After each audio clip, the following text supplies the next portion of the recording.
안녕하세요. 지금 세계 최대 은행들, 그 수면 아래에서 정말 거대한 지각 변동이 일어나고 있거든요.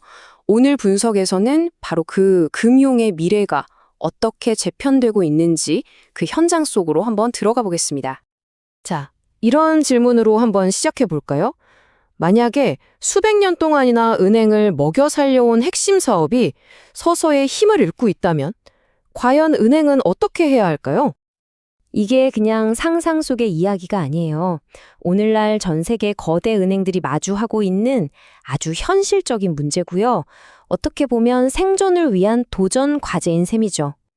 그렇다면 은행의 그 오래된 비즈니스 모델에 조용히 하지만 아주 위협적으로 다가온 존재, 그 정체는 대체 뭘까요?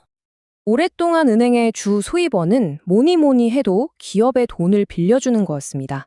딱 정해진 조건과 절차에 따라서 대출을 해주는, 말하자면 누구나 입을 수 있는 기성복 정장을 파는 것과 같은 사업이었죠.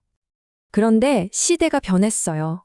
이제 기업들은 자기들 상황에 딱 맞는 아주 특별한 맞춤 정장을 원하기 시작한 겁니다.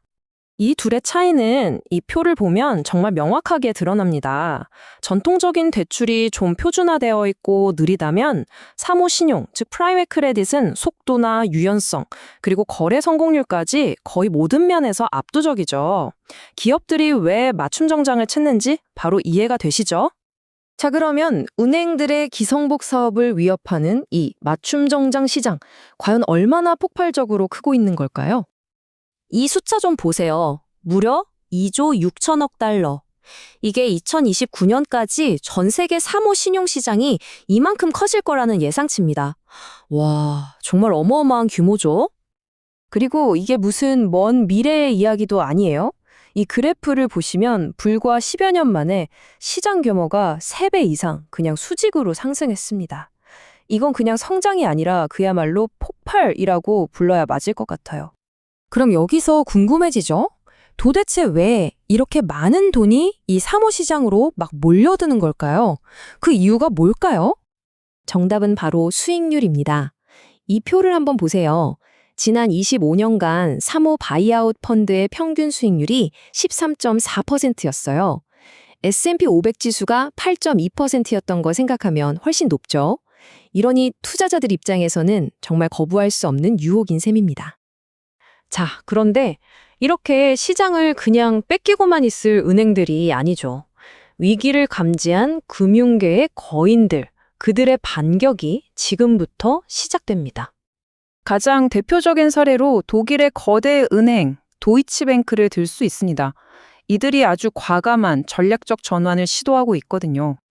도이치뱅크의 전력은 크게 두 가지입니다.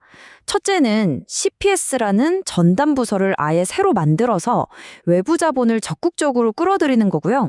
둘째는 자산운용 자회사인 DWS와 손을 잡고 은행의 자금 조달 능력과 DWS의 투자 운용 경험을 합치는 겁니다. 물론 이건 도이치뱅크만의 이야기가 절대 아닙니다. 전 세계 주요 은행들이 너나 할 것 없이 이 새로운 전쟁터에 뛰어들고 있습니다. 여기서 진짜 흥미로운 점은 은행마다 전략이 조금씩 다르다는 거예요. UBS는 전문 운용사랑 파트너십을 맺는 방식을 택했고요. 골드만삭스는 아예 자체 자산운용 부문을 거대하게 키우고 있죠. 그리고 이탈리아의 메디오방카는 전문 회사를 그냥 사들여버리는 M&A 전략을 썼습니다. 각자 자기한테 제일 잘 맞는 무기를 고른 거죠. 이 거대한 전쟁, 더 이상 바다 건너 남의 나라 얘기가 아닙니다. 이제 시선을 우리 국내로 한번 돌려보죠. 이 트렌드가 한국 시장에는 어떤 영향을 미치고 있을까요? 한국 역시 예외는 아닙니다. 2021년에 자본시장법이 개정된 이후로 사모금융시장이 꾸준히 성장하면서 새로운 기회 땅으로 떠오르고 있어요. 뭐 예상하셨겠지만 국내 금융계를 대표하는 KB금융이나 신한, 그리고 IBK 기업은행 같은 주자들이 아주 발빠르게 이 새로운 시장에 뛰어들고 있습니다. 이들의 움직임도 굉장히 구체적이에요. KB금융은 세계 최대 대체 투자 운용사 중 하나인 블랙스톤과 손을 잡았고요. 신한자산운용은 아예 유럽 시장을 넘보고 있습니다. 또 IBK 기업은행은 우리 중소 중견 기업을 지원하는 펀드를 만들어서 시장에 참여하고 있죠. 결국 핵심은 이겁니다. 은행들이 사모금융시장에 뛰어드는 게 그냥 유행을 쫓는 게 아니라는 거죠. 수익성을 높이고 자본을 더 효율적으로 사용하고 또 변화하는 고객과 시장의 요구에 부응하기 위한 어떻게 보면 필사적인 생존 전략이라고 할 수 있습니다. 자, 이렇게 전통적인 은행업과 새로운 사무금융의 경계가 점점 허물어지고 있습니다. 과연 이 거대한 융합 속에서 미래금융 세계의 새로운 규칙은 과연 누가 쓰게 될까요? 우리 모두가 한 번쯤 생각해 볼 만한 질문인 것 같습니다.